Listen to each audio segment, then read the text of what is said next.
Today we'll be talking about our final, the final of the 4 cognitive skills, cognitive flexibility.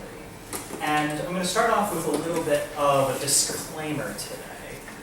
So cognitive flexibility is not as well studied and not as well defined as some of the earlier skills that we've looked at. It's, we have pretty good ideas of how to think about things like memory, how to think about things like attention, perception. We have a good fundamental understanding of what's going on with all of those. But cognitive flexibility is not really as well understood yet. It's possibly more varied, and it's there's definitely a lot more going on. So with that in mind, just bear in mind that it's both a negative and a positive.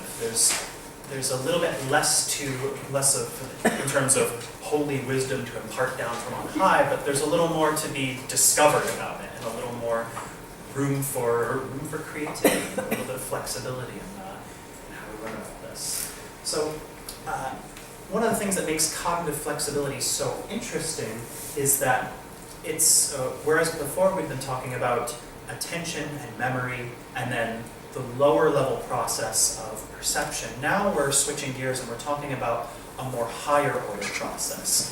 Cognitive flexibility really has to do with the way that a lot of those other processes, not just the processes that I've been talking about, but also ways of thinking about all of your knowledge content in general, how you can work with that and use those in different ways. So cognitive flexibility, the most general definition I can give of it is it's talking about the ability to change the way we think about something. And so this is what allows us to do things like to take advantage of new circumstances. If you're driving along on the way to work and you see a dump truck overturned full of money or bananas or whatever you like, then you might be able to switch tasks a little bit to take advantage of some of the new possibilities that have been presented to you. Likewise, if you're, you can avoid getting stuck in too much of a rut and doing things the same way always planned out. It gives you some.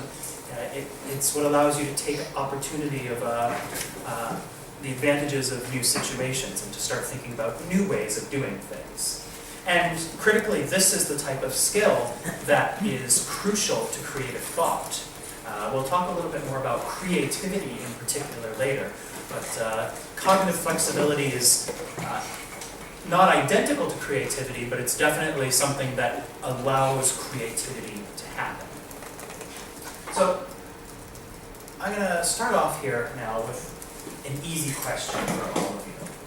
So I'd like you all to think about it for just 5 seconds or so, and then raise your hand and try and answer, what is a bachelor?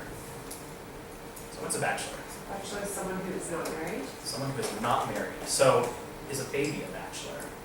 Could be. Someone who's eligible to be married, or married, engaged, but not married. Okay. So what about... Male. Okay, that's a good one. Must be male. What about a freshman in college? Would you typically think of a freshman in college as a bachelor? Nope. What about a widower? Is a widower a bachelor? No, these widows too old. Could be an apartment. Could also be an apartment. It could also be an apartment or a degree. That's true. So with that in mind, leaving aside the degree and apartment, A suitable, although those are very good. a suitable man of marriageable age who has not been married before. Okay, so that's a pretty good one. What about the Pope? And who has not taken a vows. That's A suitable and available man. able to marry, not yet been married, who's Okay. male, or one bedroom. And then Usually lives in your bachelor apartment. yeah. And then what has a about bachelor degree. what about somebody who has been who's in a stable relationship and living with his girlfriend for 10 years or so? What if they have a kid together but aren't married? So I think that's Not available. eligible. That's why that's not eligible. Yeah. Or Oh. available. And eligible, Not eligible in my suitable. book. He should not make himself available. No, he definitely should. Okay. So all of this is to point out that what seem like really simple definitions at first glance can be a little bit more complicated when we really start getting down into the nitty-gritty of thinking about what defines a particular concept and what doesn't. Similar examples would include something like, what's a strike in baseball? You know, if any of you are, I'm going to assume a passing familiarity with baseball, but a strike can include when you swing at the ball and miss. It can include when you throw the ball and it's outside of the strike zone. And it can include if you hit the ball foul, but only under certain circumstances. So even something like that is a fairly broadly defined and not particularly nice and neat category that we nevertheless turn into a nice and neat one if we have any kind of basic understanding of baseball, which I'm not expecting. It's not part of the course requirements, but it's a fun game. So. Another good example is what is pornography? I know it when I see it. Stuart Potter. So again, it's a broadly defined category that we all have an intuitive understanding of, but it's really hard to put a label on it, even if you're a Supreme Court judge.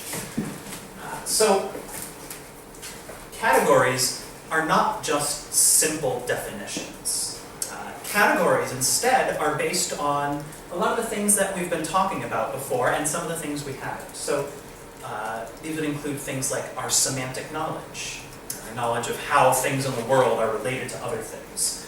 And if you remember the discussion about prototypicality, those can help be involved in our knowledge of concepts. Another term to throw out here is something like family resemblance. So you can talk about things that are not strictly speaking part of the same category, but might fall generally under the same concept. So a good example of this is how we can have a concept of things that swim in the ocean that might include both fish and whales. They might not fall under the same category of animal or the same type of definition, but it's easy to involve forming a category based on things that resemble each other there. Another principle of categorization that we try to use, this is more of a principle, is called cognitive economy. Cognitive economy is the idea that we want to have the right number of categories for thinking about things. Theoretically, you can define everything in the world into its own individual category, and that is not co-categorized with anything else. We like to think about the world and categorize the world intuitively in ways that maximize their usefulness. So we would have a category for something like birds, if we're not a particular bird expert. If you are a bird expert and you need to use a lot of different categories of birds in your daily life, then you might further divide that into flightless birds, into songbirds, into tropical birds, birds of prey, all of those. So cognitive economy is the idea that we categorize things naturally into the right number of categories for us to use, in what we do. And this means that our categorizations are flexible. If you need to use a particular type of thing more, you'll start working with more and more categories for it. Most musicians will have far more categories for musical activities than non-musicians will, because we work with it. Okay, so those are some principles of how we make categories. Again, they're not simple definitions. They're really based on similarity and usefulness. Furthermore, there's different levels of categories. So I was talking about the example of birds, but another one you can talk about is the case of a chair. So a chair is what we call a basic level category. If you take a child and point to that and ask them what it is, they're going to most likely say it's a chair. However, you can have different types of chairs. So you can you might instead say that is a dining table chair, that is a rocking chair. That would be a more specific level of categorization. In addition, you could also say that's a piece of furniture, that's an inanimate object. You can describe different levels of categorization, and oftentimes the level that you're interested in looking at is going to have to do with the particular task for why you're categorizing it in the first place.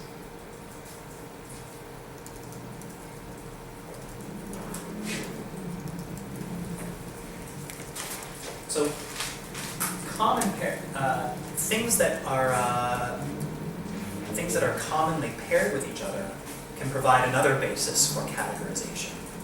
So they don't need to be the same type of thing. They can just they can come about or come to our consciousness or awareness or our perception at same or similar times. Things that co-occur can start to belong to the same category.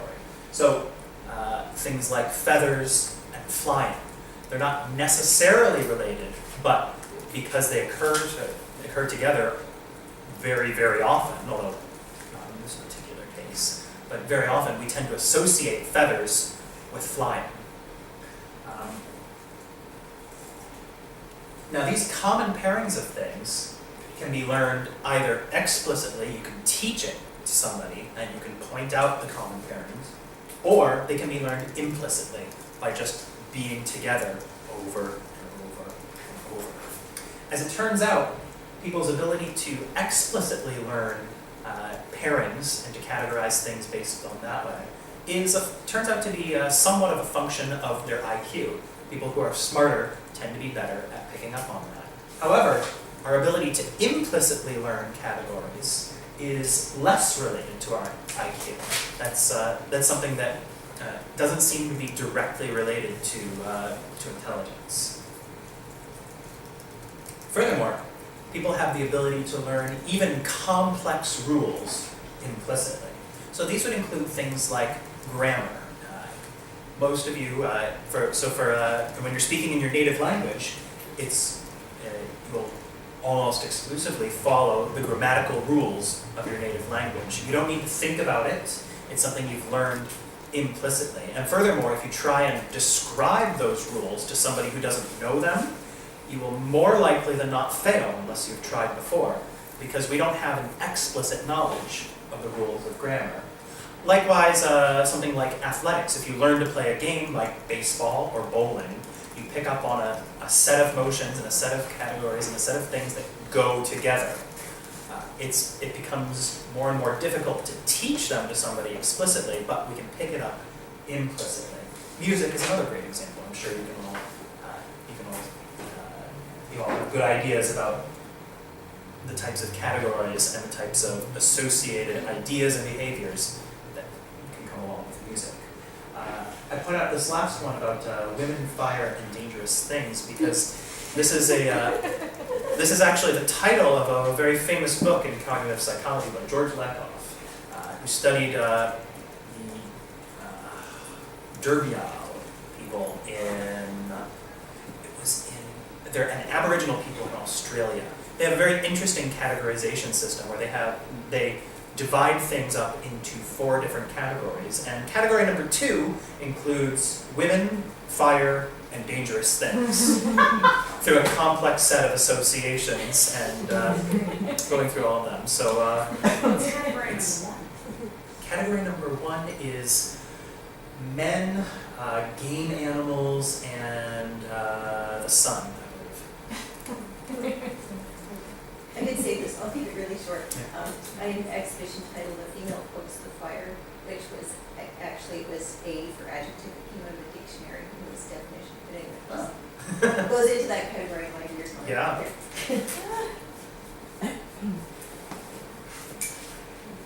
So this is just this, by the way, is something that would seem, it's a perfectly natural way of categorizing objects in the world if you've grown up in a system. To most people who haven't, it seems a bit arbitrary, but hopefully arbitrary. So that just outlines some of the different ways that we can start start forming categories. One other way, and probably one of the more important ways, is through the ability to apply these categories or things in those categories to particular goals, to things you're trying to do. So some things can be better or worse examples of categories. One type of way you might want to categorize songs, for example, is songs that you can use to put a child to sleep. And so you can have things like that. You can have things that can be better or worse examples of that goal-defined category. So something like "Rockabye Baby" would be very good to put children to sleep, whereas "Call Me Maybe" or "Killing in the Name" is not as appropriate for that particular task. However, if you change the goals, if you change what you're trying to do, then you can change how similar items in the category are to each other. So if you instead categorize this as songs to play at a party, then for most of the parties that I would go to, "Yesterday" and "Call Me Maybe" might be better examples of those, whereas "Rockabye Baby" and "Killing in the Name" would be less good examples. Membership in a category is really a function of how the category is defined and what the goals of that category are. Or another category you might do is songs to play in the car with your parents. So these would be more or less appropriate. So, with this in mind, you can see that we have many different types of categories that are already in our minds, and many more that can potentially be in our minds. So, if you take a concept like giraffe, if I ask you how many categories does giraffe belong to, you could come up with thousands of categories that giraffe might belong to. Even if I give you something a little bit more complex, like Bach and Beethoven, you wouldn't have a very hard time finding quite a few categories that would fit both of those examples very well. So you could extend. So for example, Bach and Beethoven might be names that begin with B. They might be classical music composers. They might be German people. They might be people who are not artists. They might be creatures that have never been to outer space. You can come up with a huge amount of categories. And in fact, you can come up with an infinite number of categories. When I say infinite, I don't mean it in the figurative sense. I mean a literally infinite number of ways of categorizing these types of things. They once were blue. Sorry? You just be correct, they Yeah. once were blue. Yes. Categorized in place, everything. Yeah. They look at stuff. They contain oxygen. They do. So this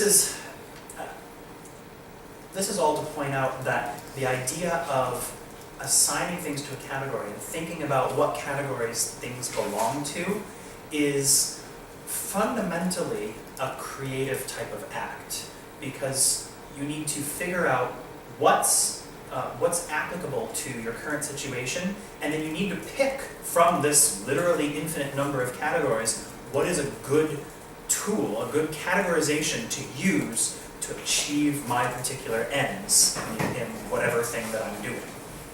So this is a good example of that type of thing. We had, in order to create an artistic structure, you can categorize things by some of the obvious qualities like color or shape or size, but you can go into further things, like we heard about things that used to be alive. That might be it's a useful category to use there.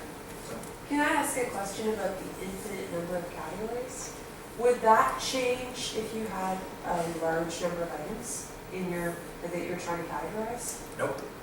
No, it would be theoretically. Like Bach, Beethoven, bread, ball, like if it was really, I was just choosing, and there were 25 items, and there had to be a common link. It's kind of like this game, right? All you have to do is start throwing in numbers in there, and you can see why it's infinity. Things that are not in groups of 6, things that are not in groups of 7, things that are not in groups of a million and more. So And that's So just you can one think of way not doing it. belonging as opposed to belonging, right? Exactly. Things that are not donuts. Yep. Sure, okay. I get it. I heard that radio stations, music, classical particularly, they have a system that can categorize their music. So music for a rainy day, music from this period, and then they have a program that can reshuffle the categories depending on what they're looking for. Yeah. So they've had to enter in every song under several categories to be searchable. If you have Netflix, they actually do that very, very well. Yeah, They, action fan. yeah, you might have dramas or British dramas or you might have, British comedies, things like that. There are thousands of different categorizations they have. We ended up watching 10 minutes of one Korean show, and now they keep showing us Korean dramas. It's like fourth on our list for some reason. There's an interesting program too that the Visa has determined now patterns. When patterns change, they can categorize a person's spending patterns, and when that changes, they notify you. Mm-hmm. Yeah. So there's actually a really good example of this in doctors who are trained in reading mammograms and looking for cancer. As it turns out, the signal for cancer in a mammogram is not just an obvious thing. It's not something that you can just show to a computer and they can figure out this one's cancer, this one's not. It's not the case that if you see a big white thing that's obviously cancer. As it turns out, doctors who have training in this have picked up very easily what is and what isn't indicative of cancer in the mammogram, but they're very not adept at explaining what it is, because it really ends up being a combination of different types of things. If there's this bit here and that, but not this, that kind of thing. So it ends up being a rather complex category that they're using to figure that out.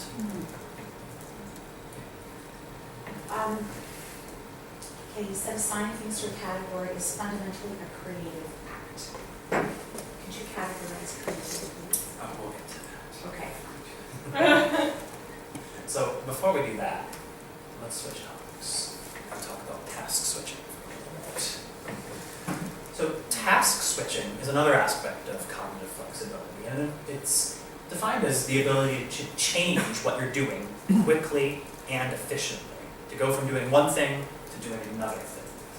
So this involves a shift in your goals and in your perspective, so what you're trying to do and what you're looking for. And so this often entails changing the way in which we categorize something. And this is what helps us to not get stuck in a rut when we're doing things. So imagine you're sorting a deck of cards, and the cards all look something like this. You can imagine a couple of rules by which you might sort the cards. You could sort them by color, or you could sort them by shape, or you could sort them by the number of objects on the card. Now, if you ask people to take the cards and sort them as quickly as possible by color, say, just into 3 categories, and then you show a light and you ask them as quickly as they can to keep sorting the cards, but this time by number. The people will tend to slow down for a little bit when they do that first one, to spend some time to figure out the new categorization process and the new way of thinking about it. It takes a little bit of time to mentally shift gears to get into that new process. As it turns out, the ability that the length of time that people take to change is indicative of some of their higher order mental abilities, specifically their cognitive flexibility. That's being able to change tasks quickly and effectively is a good way of measuring it. So if you think about what changing tasks entails, it entails a lot of the abilities that we've been looking at before. First, you need to use your perception of the attributes to figure out what is in fact on the cards in front of you. You need to remember the particular rules in order to change between them, and you need to inhibit some of your prepotent responses. You're going to be very likely to try and keep going with the original categorization for a little bit, so you have to actually inhibit the old set of rules and try and reactivate the new set of rules. So you can think about cognitive flexibility as a higher order function, which is regulating a lot of these lower order ones and telling them how to work and when to go on and when to go off. So in that sense, that's a good way of thinking about it as this higher order process. And this is what gives you the flexibility to change your mental patterns. So another aspect of this type of task switching thing involves perspective taking. Perspective taking, you can, basically what we're talking about here is being able to take the perspective, in this case now, of another person. And that's a type of task switching, because you go from thinking of trying to categorize the world in terms that are fundamentally important to you, to trying to reconceptualize it into how another person might be perceiving it. So, for example, this screen is visible to all of you, but from my point of view, it's not visible. So that's just a simple example, but you can also think about this as involving higher order processes such as my needs or wants. So this can help us to start thinking about how we take other people's emotions into account as well, and not just their physical perspective. So you can think about questions like switching to thinking about how is her view different? Why would he feel that way? What would make them happier? And this is, of course, all rolled up with the idea of empathy. And when I say empathy, I mean it in terms of, in the way that empathy contrasts with sympathy. Empathy being feeling with somebody else, whereas sympathy is just a more distant care for somebody else.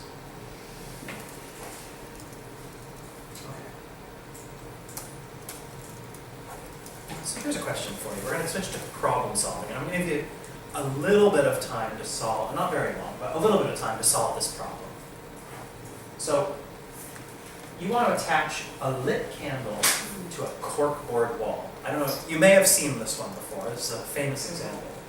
And specifically, you want to attach this candle to the corkboard wall so that the candle wax won't drip onto the table below. And you get a candle, you get a box of matches, and a box of thumbtacks. And so the goal in this is to figure out how you can use that to accomplish this goal. I'll give you 1 minute to think it over. What's the third item? Sorry? What's the third item I put as the third item? Thumb? They're like this, the little Thumbtacks. things that look like that. They're like push Round pins. top. Push Yeah, them to to the push side. them. Yeah, and you push them to the wall. Yep. So no talking here. Just think about it for a little bit. I'll give it about 30 seconds. To think about it.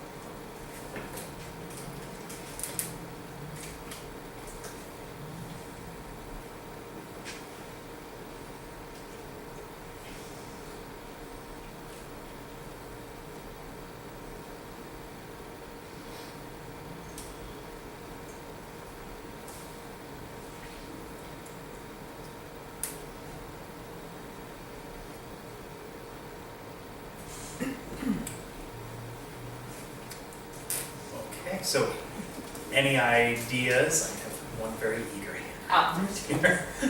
My question is, can you use the box? Could you open the box and put the candle in the box with a thumbtack and then affix the box to the wall? That's exactly how you do it. That It is- took me so long, I couldn't figure it out, and I was like not going to the page with the answer, like trying to get it. Oh, Yeah, so that's the idea. yeah, it's the box. I want to blow the candle up too. Yeah, I thought that too, because I've got matches, right? Blow it out, stick it on, light it up again. Oh, the matches are in the little pouch. Yeah, so you end up pinning the box to the wall. This is, I don't know if this is the origin of the idea of the phrase thinking outside the box, but it's a very good example there. And the way that psychologists like to think about this type of process is overcoming functional fixedness. We think about the box as what the tacks come in, and that's its function, that's what it does. In order to solve this problem, you need to overcome your attachment to, get out of the rut of thinking about the box in that way and start thinking about it as part of the solution as well. So you end up you end up finding a new category for box to be in. It can be thing to attach to the wall rather than just thing that the thumbtacks are in. You find a new category for box here. And this fundamentally also involves switching perspectives. So you can see how these concepts are really tightly intertwined and how they relate to problem solving. Okay, so now let's talk a little bit about creativity proper. So I want to open up the floor here and ask for thoughts as to what is creativity. If anyone wants to, I'm not trying to trick you on the other side, so feel free to throw out some ideas. I think it's a nimbleness of the mind that allows it to travel laterally and up and down outside what a normal thought or perspective would be, Okay, yeah, and also to connect connections that aren't previously there. that's a good one. Okay, so making new I think connections. it's more like, instead of linear thinking, it's a circular way of thinking. So you're starting with an idea in the middle and then you're working out, like this, like a giant spider. Okay, any other thoughts on creativity? I think it's context dependent. I think what's creative in one context might either not be creative in another context, or might be differently creative or more or less creative in another context. Okay. Yes, I think generally it's ability of the mind to find not trivial solutions, new solutions, or maybe very paradoxal solutions as well. Okay. And to add to that, the word kind of with its usefulness, which might not be a useful word, but anyways, I think it has something to do with the function of what is brought forth. So that's another good point to raise here. You can talk about so imagine sitting a 4-year-old down at a piano.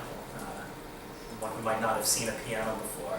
They will play something, and it will be a good learning experience, but it might not be the hallmark of creativity. This might just be could be. There's something. I think we all have an intuition that there is something that separates separates the art of a 3-year-old from a Jackson Pollock painting. There's It's something about being deliberate. It's based on previous experiences. okay, yeah. So that's another thing that we can think about in there. Yeah,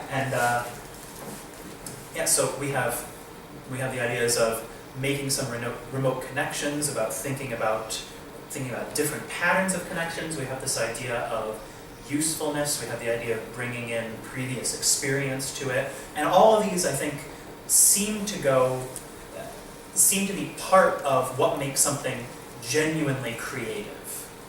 So I put one definition up on here, which might not be is not the only definition, but probably captures a little bit of what's going on. They've defined it as the production of novel and socially valued products. So this encompasses the idea that something creative, a creative solution does have to be new in some sense, and that a creative solution has to be appropriate or fulfill some sort of need of society here. That it's related to it's related to what's going on there. And we're going to enjoy hashing around lots of definitions of creativity through the rest of today's class, so this will come back around. Yeah. Sean, I wanted to check in with you and see if we thought we might be within 10 minutes of finishing your lecture. If so, great. And if not, then could we consider when we might take a break within the next 10 minutes and just pause your lecture? Not right this minute, but sometime in 10 minutes. It's probably about 10 minutes. Well, there we so, go. Fantastic. okay. I have just one question is that I can't help but think when I hear the production of novel socially valued products, immediately it feels potentially dismissive Yes, of it is. creativity for lack of Yeah, especially I know, I young don't think people. that is at all. Because again it kind of makes me think of when people make a distinction between people as consumers as opposed to citizens. And again, I'm thinking of that 4-year-old sitting at the piano. If they touch the keyboard and they hear these sounds, I think creativity has more to do with context in a way, because what is creative for someone of that age is very different for someone that's 10 times their age. But it has something to do with exploring and also having the ability to turn one's emotions and thoughts, manifest it into something external. Okay. Well, so for emotions and thoughts, I think that's a really interesting dichotomy there, because you're capturing, in a way, two different aspects of creativity. You can have, if we want a broad definition of creativity, we can think about creativity that encompasses not only artistic expression, but also creativity in, for example, mathematics, creativity in engineering, creativity in a lot of other types of things, which might not have so much to do with expression of emotions, but do seem to have this idea of putting knowledge into use, into expressing knowledge in some way. So why don't you know what? I think actually, if you don't mind, maybe this is because we're going to get into a big discussion. I feel it coming on. It's in my knees. So why don't we think about this, and we'll take a short break now, and then we can come back and finish the rest, and we can continue with a discussion of creativity. Then friends, let's come back at 8 o'clock, and in that time, could someone in your group happily clean up your lovely things that are going to consider signing up on our fantastic wall for your activity presentations or your practicum. So, one last event, talking about definitions of creativity. There've been some good ideas passed around. I don't want to spend too much longer on this because we are going to be delving into some of this and what Nicole is doing later on. seriously delving. Good delving. But there's we did get a little bit of pushback to the idea of this socially valued part of the definition here. So one thing, so people, there's been a little bit of talk about how this might not apply to, say, the creative endeavors of young children, for example, things like that. I think. So, does anybody want to speak to that a little bit more? Well, one thing that I wanted to say that I thought about when I went in my walk was that I believe that creativity is a process and not a product. And so I find it interesting to try to define a process. And so, and certainly in early childhood, in my experience with performing arts, it really is process based. Yeah.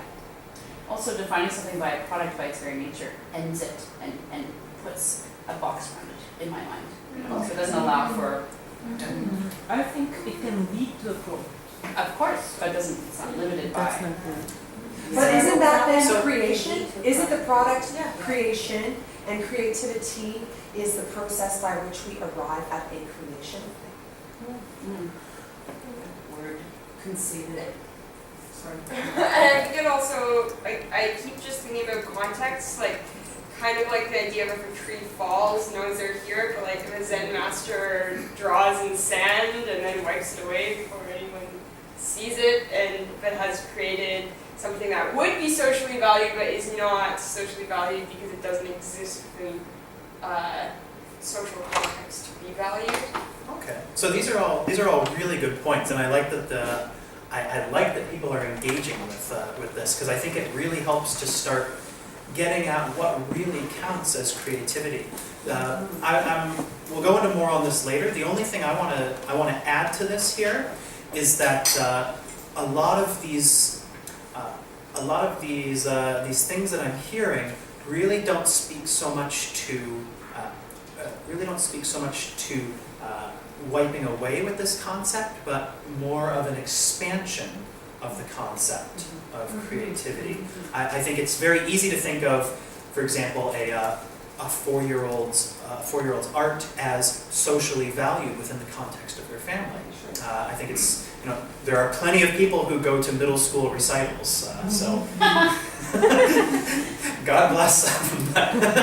But can I just yeah. interject for a quick second to say that I actually think that creativity doesn't necessarily rely on the approbation of others or values placed upon it from outside, and it actually that's what I'm getting at about process, Yeah. is that the social value could be like completely internal and of one person. Sure. So the wordings are maybe a bit confusing. Okay. Yeah, and again, I don't think this is the foremost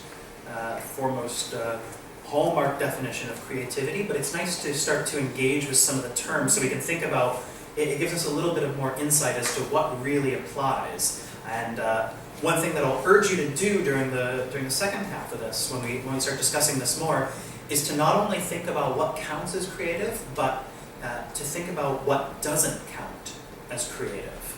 Because if we end up with a definition of creativity which is all-encompassing, then we haven't really captured anything in the process at all. So it's really useful to think about what does and doesn't count as creativity.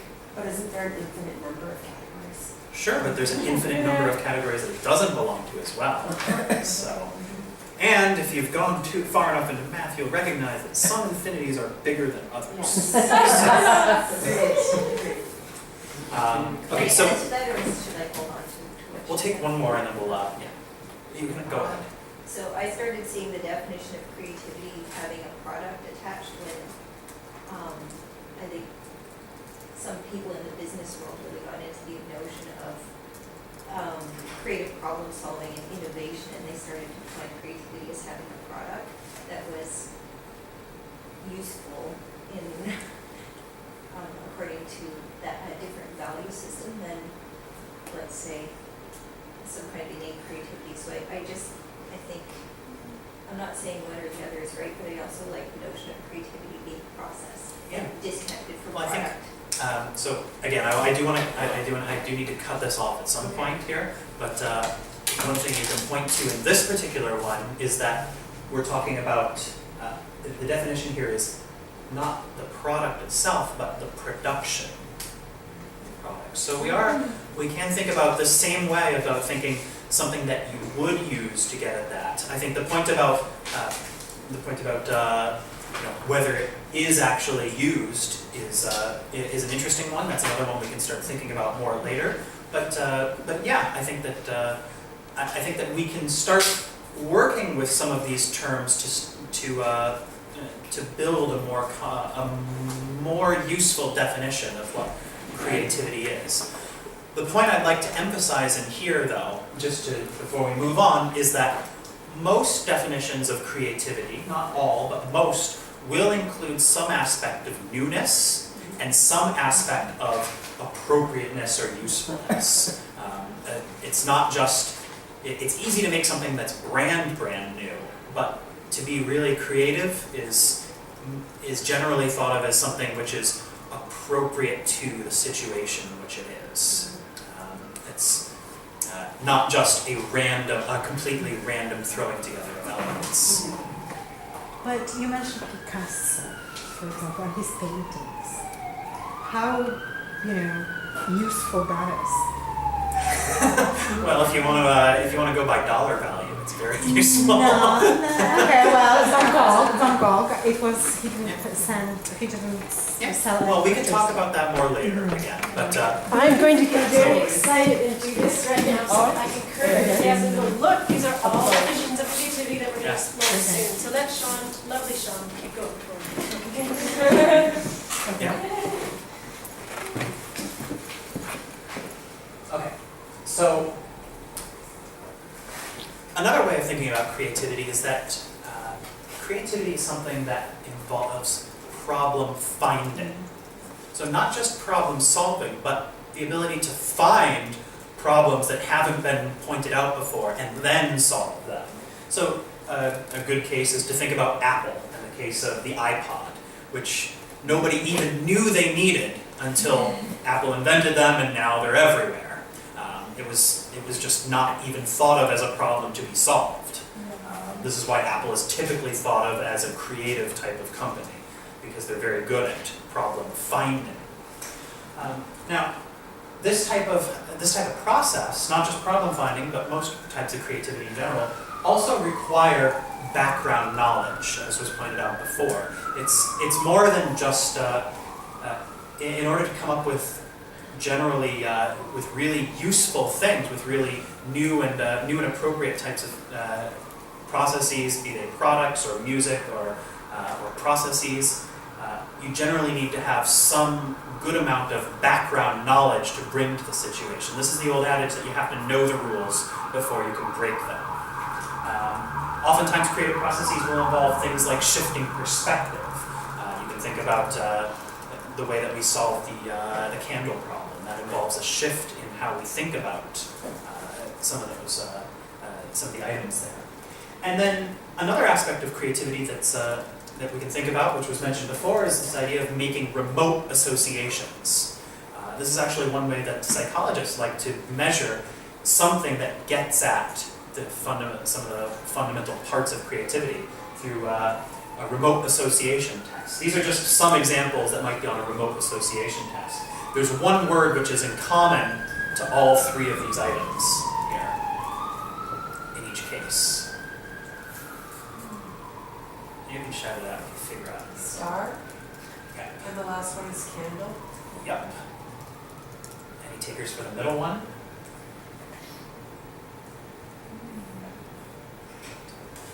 These are supposed to be hard. Last? Yep. Ah. Last. Oh, awesome. Yeah. So these are the types of things. People who are more creative will generally be able to solve these types of things, more of them and faster than people who have a little bit of a less creative personality. I'll show one quick video here, just because it encompasses this idea of remote associations quite well. This is a video that was produced by Radiolab, which, if you haven't listened to it, is an excellent show. Radiolab.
I like that video.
But you can see that they're they're making associations, some very close, some very, very distant. And they're also, if you watch it, you can also see the way that they connect between the categories as well. It's very, very well done.